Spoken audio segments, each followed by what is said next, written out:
नमस्कार, मैं अनीता चौधरी और channel Anita Chaudhary live news के ज़रिए एक बार फिर आपके साथ जुड़ी हूँ। और सुशांत सिंह राजपूत मौत मामले में हर दिन कुछ नए तथ्य सामने आ रहे हैं और इस बार जो तथ्य सामने आए हैं वो बेहद चौंकाने वाले हैं। जो जिस चाबी वाले ने सुशांत सिंह राजपूत का दरवाज़ा खोला था, उसका कहना है कि दरवाज़ा अंदर से लॉक नहीं था, अंदर से लेस जो कुंडी है वो चढ़ी हुई नहीं थी या लगी हुई नहीं थी। दरवाज़ा बाहर से लॉक था, चाबी नहीं मिल रही थी और दरवाज़ा तोड़ने के बाद मुझे बिल्कुल भी वहीं से हटा दिया गया था, अंदर नहीं जाने दिया गया था। और जब सुशांत सिंह राजपूत की बहन मीतू सिंह ने भी जब लैंड ओनर को उस वो सौंपा था, उसका सारा फ्लैट जो सौंपा, तो उसमें सुशांत सिंह राजपूत के कमरे की जो चाबी थी वो नहीं थी, ये लिटरली लिखा हुआ है, जो कि लैंड ओनर का भी कहना है।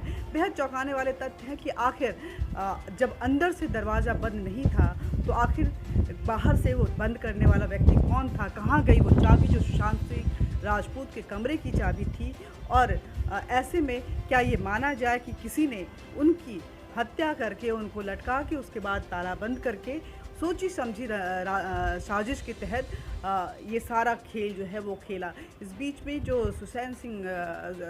सुजैन जो हैं, जो कि सुशांत सिंह राजपूत की डॉक्टर हैं, उनका कहना है वो रिया के सुर में सुर कुछ मिलाती हुई नज़र आ रही हैं, लेकिन जो स्टेटमेंट दिया है उसमें वो बातें लिख रही हैं, हर बात में वो बोलें कि रिया ने मुझे ऐसा बताया, रिया ने मुझे ऐसा बताया।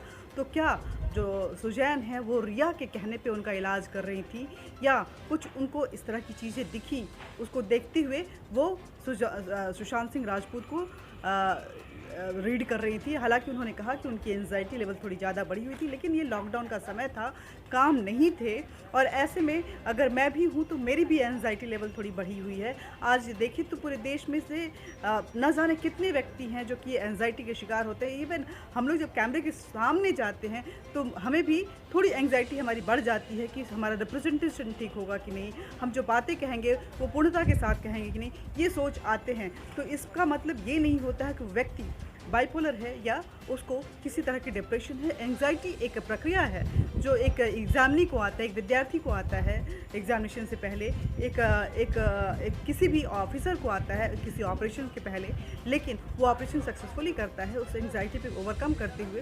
तो ये सारी चीज़ें हैं जो बहुत सारे तथ्यों को सामने ला रही हैं, बहुत सारे सवाल खड़े कर रही हैं। सुजैन से सीबीआई जो है वो पूछताछ कर रही है। देखना ये होगा कि पूछताछ के दौरान सुजैन ने जो स्टेटमेंट में लिखा है और जो उनके बयान सामने आते हैं सीबीआई के सामने, वो किस हद तक सच में। ये बात तो साफ हो गया है कि बॉलीवुड और ड्रग्स का बहुत ही क्लोज रिलेशन है, क्लोज कनेक्शन है, जिसमें रिया एक की रोल अदा कर रही थी। रिया किस तरह से बॉलीवुड में ये ड्रग्स का गेम खेल रही थी, वो तथ्य जरूर सीबीआई के समक्ष के थ्रू या ईडी के थ्रू या नारकोटिक्स डिपार्टमेंट के थ्रू ये चीज़ें सामने आएंगी। लेकिन शौबिक के चैट से ये साफ पता चलता है कि वहाँ पे ड्रग्स डीलिंग का काम चल रहा था और इसमें सैमुअल मिरांडा भी इन्वॉल्व था। संदीप सिंह की जो एक्टिविटीज़ हैं वो भी चैट में, उसके नाम भी कई बार सामने हैं, वो भी अब संदेह के घेरे में हैं। जल्द ही सीबीआई उसको पकड़ के पूछताछ करने वाली है।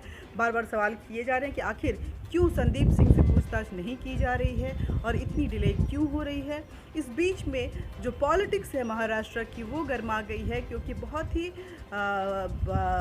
एक ट्वीट करते हुए कंगना रनावत, जो कि सुशांत सिंह राजपूत मामले में लगातार मुखर रही हैं और इस मामले को इस मुद्दे को उठाकर उसके इंसाफ की गुहार लगाती रही हैं, उन्होंने ट्वीट करके बताया है कि शिवसेना नेता संजय राउत ने उनको धमकी दी है कि मुंबई में अगर कदम रखोगी तो तुम्हारे लिए मुश्किलें खड़ी हो सकती हैं। जिसको लेकर के जो पॉलिटिकल गलियारे हैं वहाँ पे काफ़ी हंगामा मच गया है और यहाँ तक कि कंगना रनावत ने ये भी कह दिया है कि महाराष्ट्र में ऐसा माहौल क्यों लग रहा है कि ये पाकिस्तान ऑक्यूपाइड कश्मीर के जैसी स्थिति बनी हुई है कि हर कोई वहाँ पे दहशत में जिएगा अगर उसके अकॉर्डिंगली नहीं चलता है। तो अगर वहाँ की सरकार के अकॉर्डिंगली नहीं चल रहा है तो ये ऐसे तथ्य सामने आ रहे हैं, ऐसी बयान आ रही है। हालांकि इसके बाद संजय राउत ने भी उस पे अपना पलटवार किया है और कहा है कि कंगना रनावत को अगर इतना ही डर है तो वो प्रशासन के पास जाएं और अपनी बातें कहें, और मीडिया को ये देखना चाहिए कि किसको इम्पोर्टेंस देना है और किसको नहीं देना है। लेकिन ये सारी चीज़ें जो हैं बहुत ही साजिश के तहत नज़र आ रही हैं, और जिस तरह से महाराष्ट्र गवर्नमेंट बार बार रिया को बचाने के लिए किसी भी हद तक जाने को तैयार है, वहाँ की प्रशासन जो है वो एक मुश्त होकर, एकजुट होकर इस पूरे मामले को रफा दफा करने में हर अथक कोशिश कर रही है। अब देखना ये होगा कि जो सीबीआई की, क्योंकि जो सीबीआई जांच शुरू हुई, उसको जांच शुरू होने में तकरीबन 1.5 महीने का डिले हो गया। उस समय तक न जाने कितने तथ्यों को, कितने सबूतों को मिटा गया होगा।